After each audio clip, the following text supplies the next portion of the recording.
దీంట్లో వచ్చే ప్రయత్నం చేస్తాడేమో తెలియదు. ఏది చేసినా అసలు పవన్ కళ్యాణ్ ఎక్కడ పోటీ చేస్తున్నాడు తన సీట్ అని చెప్పుకునే పరిస్థితి ఉంది. ఈ రోజు వచ్చినట్లు ఆయన ఉన్నట్లేదు అనుకుంటా. ఆయనది లేదు, తనది లేదు. ఇప్పటికే డెసిషన్ తీసుకుంటే ఎక్కడ పోటీ అని చెప్పిండాలిగా, అది రాలే. కుప్పమన్నా ఉందా? కుప్పం అనౌన్స్ చేశాడా? అతను అనౌన్స్ చేశాడు. ఈయనదైతే అది కూడా చెప్పుకునే పరిస్థితి ఉన్నట్ల. కనీసం తన సీటు తను కూడా చెప్పుకోలేకపోతున్నాడు. మరి అది కూడా ఆఖరణ చంద్రబాబు నాయుడు అన్ని ఈక్వేషన్స్ చూసి ఎక్కడ పోమంటే అక్కడ పోతాడేమో తెలియదు. 24 సీట్లు జనసేన పోటీ చేస్తానని చెప్పి పవన్ కళ్యాణ్ అన్నారు సార్, కానీ 5 సీట్లు మాత్రమే ప్రకటించారు. అంటే మిగతా సీట్లో క్లారిటీ లేరా, అభ్యర్థి లేరా? చెప్తున్నా కదా, మిగిలిన సీట్లు చంద్రబాబు నాయుడు డిసైడ్ చేయాలి. అది జనసేన కూడా ఈయనే ఇవ్వాలి. అసలు ఫస్ట్ థింగ్ 24 సీట్లు, అసలు 175 వైఎస్ఆర్సీపీ నిలబడినాం. 2014 మాకున్న ఇది వచ్చి 18 సీట్లలో పోటీ చేయడం ఒకటే.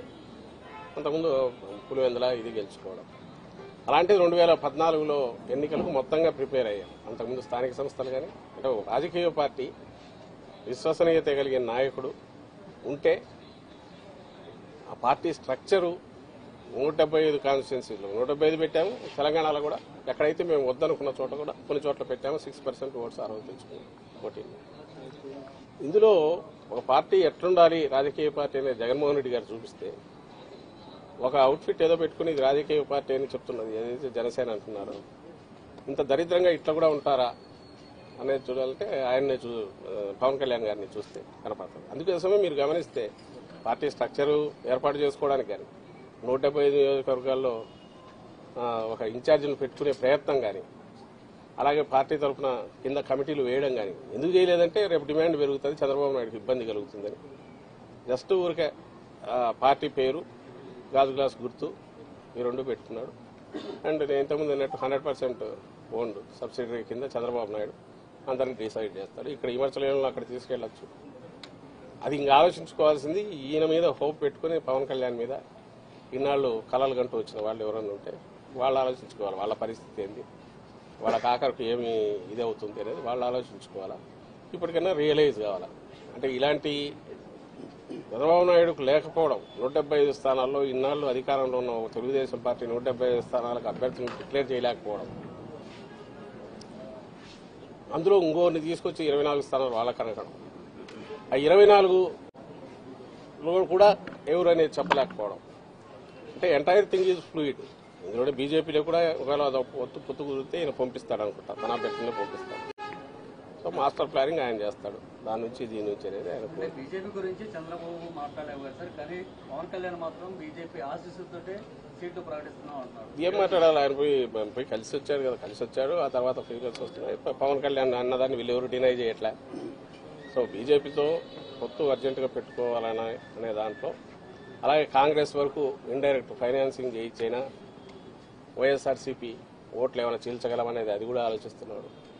ఓవర్వెల్మింగ్ గా వైఎస్ఆర్ కాంగ్రెస్ పార్టీకి జగన్మోహన్ రెడ్డి గారికి ఉన్న పర్సెంటేజ్ ఆ పాజిటివ్ ఇది అయితే కనుపుతుందో దాంట్లో ఏమాత్రం చిన్నది డెంటిన్ చేయాలన్నా వీలవుతుందేమో అది అన్ని రకాలుగా ఆయన ప్రయత్నం చేస్తున్నారు.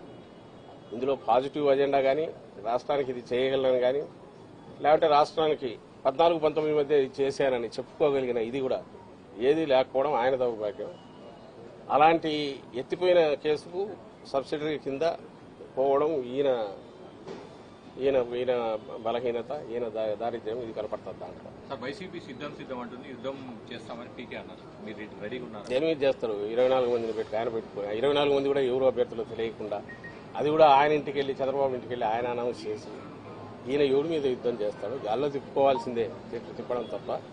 మేమైతే చెప్తున్నాం, ఎంతమంది వచ్చినా మేమైతే సిద్ధం అంటున్నాం. దేనికి? ఎన్నికలకు రెడీ. నువ్వు ఆయన యుద్ధం అనడానికి నువ్వు 175 కాన్స్టిట్యూన్సీ నీ మనుషులు ఎవరన్నా ఉన్నారా? లేక 24 కైనా నువ్వేమన్నా అనౌన్స్ చేయగలిగావా? చిలక పలుకులు పలికితే సరిపోతుందా? ఆయన అనుకున్నవి, చంద్రబాబు అనుకున్నవి నేను చిలక పలుకులు పలుకుతున్నాడు తప్ప అంతకుమించి తనకు సొంతం ఏమన్నా ఇది ఉంటాయి కదా. ఆ చిలక పలుకుల ద్వారానే ఇన్నాళ్ళు వాళ్ళు మీడియాలో రాసుకోవడం ద్వారా ఒక నెరేటివ్ ఏదో బిల్డ్ చేసే ప్రయత్నం చేశారు. రాష్ట్రంలో ఏదో ఘోరాలు జరిగిపోతున్నాయి. అయితే ఎందుకు నిలబడవంటే, నేను ఇంతకుముందు అన్నట్టు 87-90% మంది బెనిఫిట్ అయ్యారు ఇక్కడ రాష్ట్రంలో. ఏదో ఒక రకంగా కన్సిస్టెంట్గా అవుతున్నారు. వెల్ఫేర్ కావచ్చు, డెవలప్మెంట్ కావచ్చు కళ్ళ ముందు కనపడుతుంది. అది కంటిన్యూ కావాలని అందరూ ఓవర్వెల్మింగ్ కోరుకుంటున్నారు. కాబట్టి వీళ్ళ ఏ ఎత్తుగడలు వేసినా అవైతే నిలబడవు.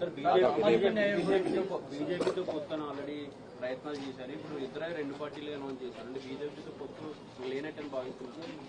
బీజేపీ పొత్తు పెట్టుకోవాలని ఆత్రంగా ఉన్నాము, అయిపోయింది ఆల్మోస్ట్. నిన్న ఏదో చార్టర్డ్ ఫ్లైట్ అన్నారు, మొన్న పోతున్నాం అన్నారు. పవన్ కళ్యాణ్ అది బయటకు పోయిపోతారు, నెక్స్ట్ చంద్రబాబు పోతాడన్నారు. వాళ్ళు ఎవరు పెట్టుకునేది అదొక పార్టీ. సరే ఇది జనసేన కాదు కానీ ఈయన చంద్రబాబు నాయుడు ఒక పార్టీ అని ఆయన చెప్పుకుంటున్నాడు కాబట్టి వాళ్ళ నిర్ణయం పెట్టుకుంటారు లేదా. కానీ పెట్టుకునే దానికి వెంపర్లాడుతున్నాడు. అది పెట్టుకొని తద్వారా ఏదన్నా కొంత ఓట్లు గెయిన్ చేసుకోవాలని చూస్తున్నాడు. సకల శక్తులు కూడగట్టుకుని మమ్మల్ని ఢీకొనాలని చూస్తున్నాడు. లాస్ట్ డిచ్ ఎఫర్ట్స్ అంటారు కదా, దింపుడు కళ్ళ మాస, దాంతో ప్రయత్నం చేస్తున్నారు అనే దాంట్లో భాగంగా ఆయన పోయి అమిత్ షాను కలవడము, బీజేపీ వాళ్ళతో లోపాయికారిగా ఈయన ఏజెంట్లు ఉన్నారు కదా అక్కడ టీడీపీలోంచి బీజేపీలో ఉన్న 4-5 నాయకులు, వాళ్ళ ప్రయత్నాలు ఇవన్నీ మీ మీడియాలో మీరే రాస్తున్నారు, బయటకు వస్తున్నాయి. అంటే ప్రయత్నాలు అయితే చేసుకుంటున్నాడు. ఈ లిస్టులో సామాజిక న్యాయం కనిపించింది. అభ్యర్థులుగా పెట్టి రాష్ట్రం మీద కుదురుతుందని చంద్రబాబు. ఏది వైసీపీ రౌడీలను అభ్యర్థులుగా పెట్టి రాష్ట్రం మీద కుదురుతుందని చంద్రబాబు. ఆయన ఏదన్నా అనుకోవచ్చు, ఎవరు అనేది ప్రజలకు తెలుసు. ఆయన కేవలం పడికట్టు మాటలు 4 పెట్టుకునేందుకు మాత్రం ఎవరు ఇది అవుతుంది. ఈరోజు ఇది అంటున్నాడు, రేపు ఇంకొకటి అంటాడు. అసలు రాష్ట్రం నాశనం అయిపోతుంది అంటాడు, ఇంకో శ్రీలంక అయిపోతుంది అంటాడు.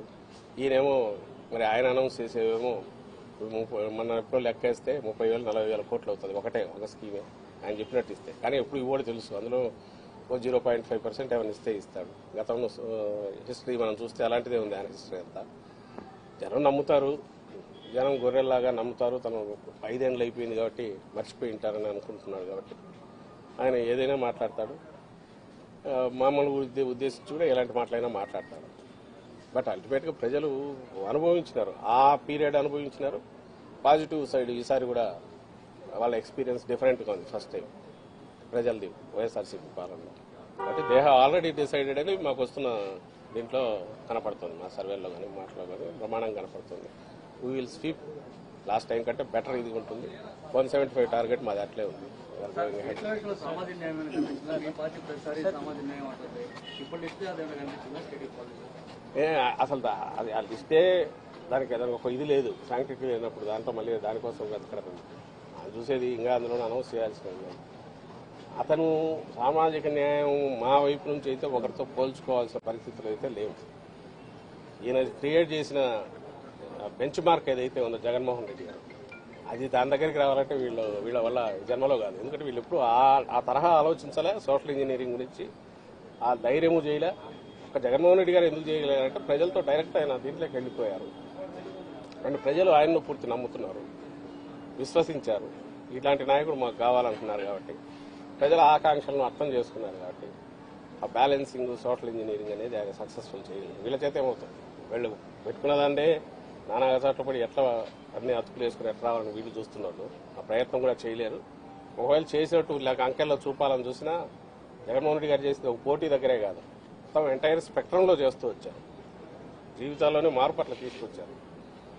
నామినేటెడ్ పోస్టులు కానీ మిగిలినవి కానీ క్యాబినెట్ దగ్గర నుంచి కింది వరకు జెడ్పీలు కానీ లోకల్ పార్టీస్ ఇవన్నీ చూసినప్పుడు వీళ్ళెక్కడ తట్టుకుంటారో వీళ్ళెక్కడ పోటీ పడతారు. వాళ్ళు ఊరికే పిగ్మీలాగా ఎట్లా మరుగుజుల్లాగా ఉండాల్సింది తప్ప ఆ విషయంలో సోషల్ ఇంజనీరింగ్లో అంతకుమించి అయితే వాళ్ళు చేయగలిగింది.